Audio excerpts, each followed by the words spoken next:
OK. Voilà, donc je m'appelle Céline, j'ai 43 ans. Je suis mariée et j'ai un garçon de 12 ans. Mon mari est à la retraite depuis 1 an, ce qui me permet aujourd'hui de penser un peu à moi et je travaille, dans une grande société en tant que chargée de formation. Voilà. Et avant de commencer le programme, tu en étais où dans ta vie? À quoi ça ressemblait? Tu commencé déjà quand est-ce que tu as commencé? Et puis, qu'est-ce qui se passait dans ta vie à ce moment-là? Où est-ce que tu étais dans ton espace mental, dans ton quotidien et tout?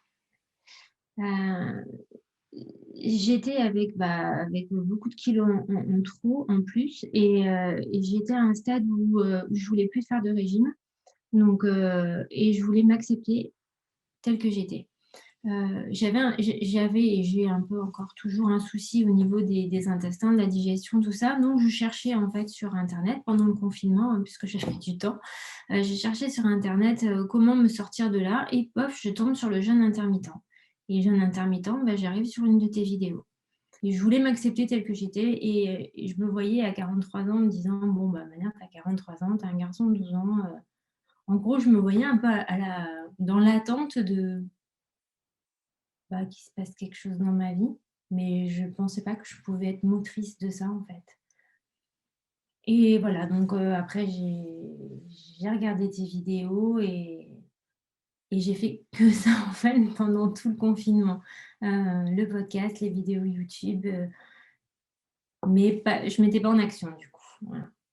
Alors en février, en fait, en février 2020, je faisais, 80 kilogrammes et c'est le médecin qui m'a dit: «Oh là, donc je savais que j'étais en surpoids, je le sentais, moi je me pesais plus depuis des années parce que j'en avais marre et donc il m'a dit: «Oh là là, faudrait faire attention» et c'est là que voilà, j'ai commencé donc j'ai dit: «Bon, je vais peut-être arrêter un peu les goûters, ça sert pas à grand chose» et aujourd'hui je suis à 57 kilogrammes, virgule 5, 58 kilogrammes quoi.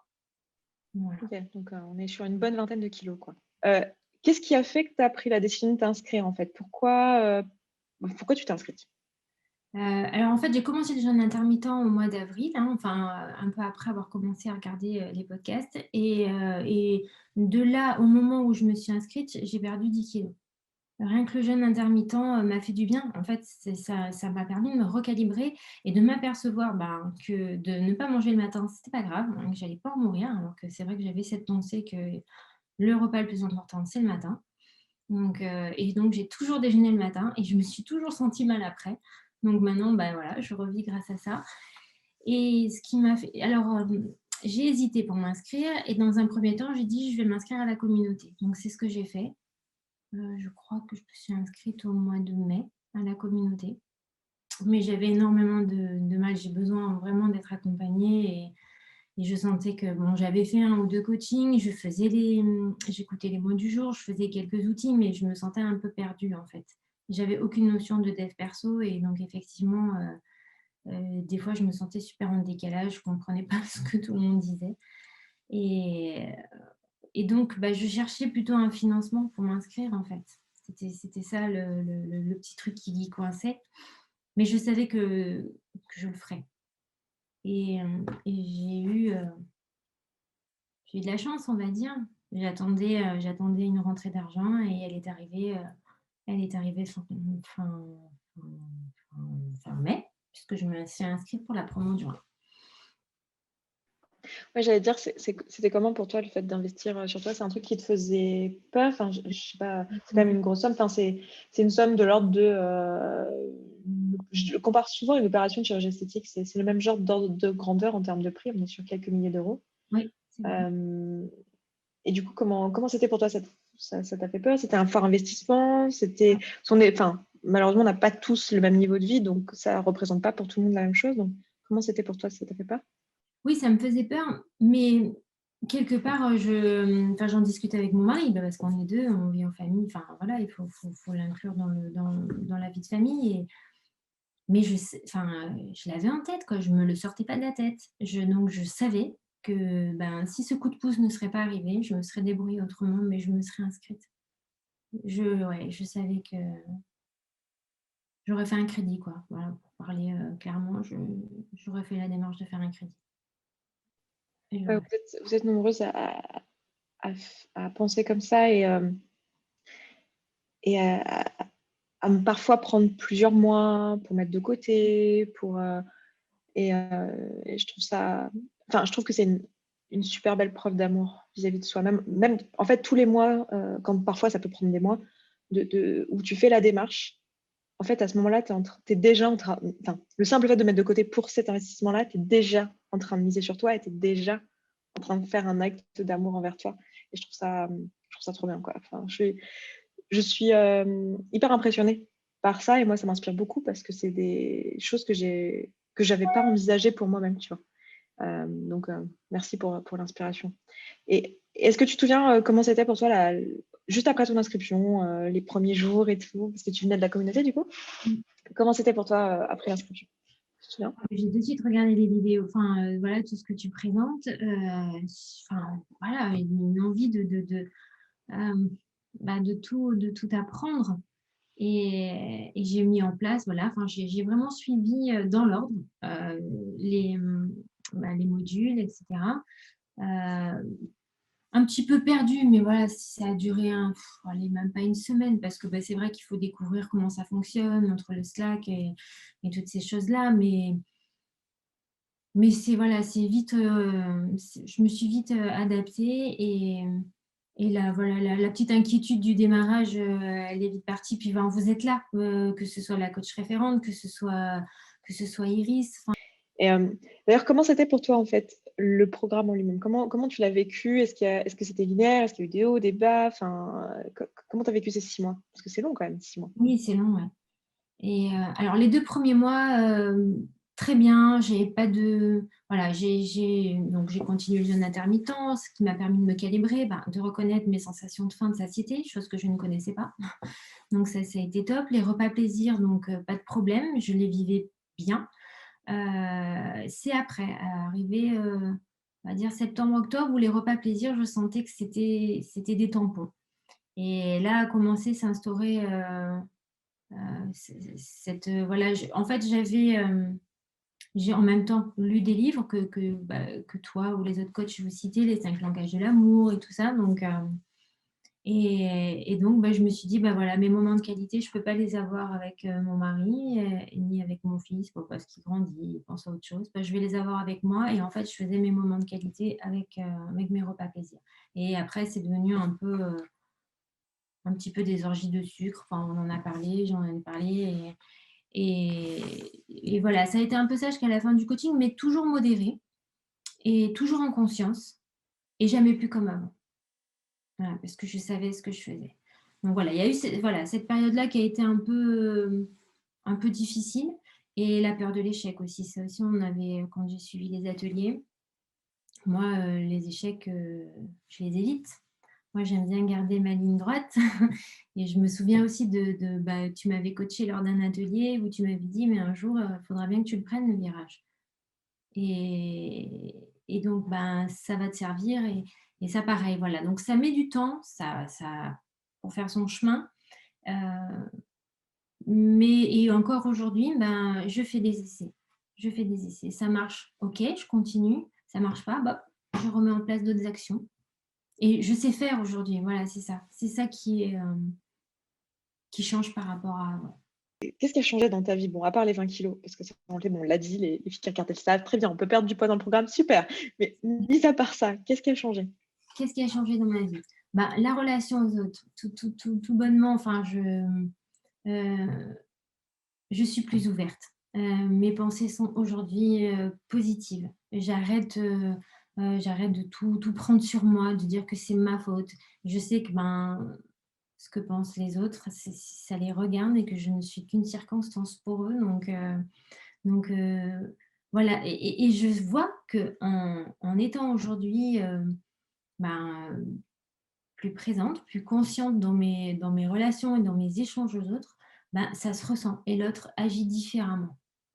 Et du coup, après, ça se fait naturellement. Et je me sens mieux et je le vis mieux que ce soit même dans mes relations de couple qui étaient quand même, c'est toujours pas clair aujourd'hui pour moi, mais ça va déjà beaucoup mieux.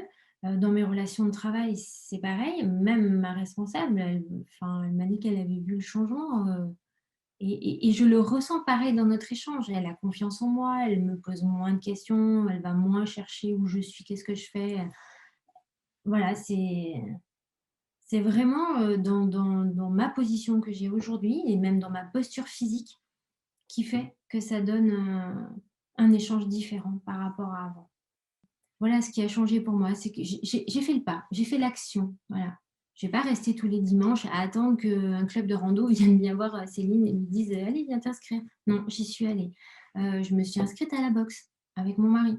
On a dit: «Bah, tiens, on va faire une activité en plus», ce qui nous permet et en fait, tous les soirs, on a mis en place des petits quelque chose, bah, si vraiment un soir on fait rien, bah, on va aller marcher. On va se faire notre balade d'1 heure et on l'a fait même pendant le confinement. On s'est trouvé un parcours. Tout ça me permet en fait, enfin en tout cas pour moi, ça me permet d'avoir une fatigue physique après ma journée de travail qui me permet de me vider la tête et pas forcément de maigrir parce qu'avant moi le sport je l'associais à maigrir. Je voulais faire du sport pour maigrir.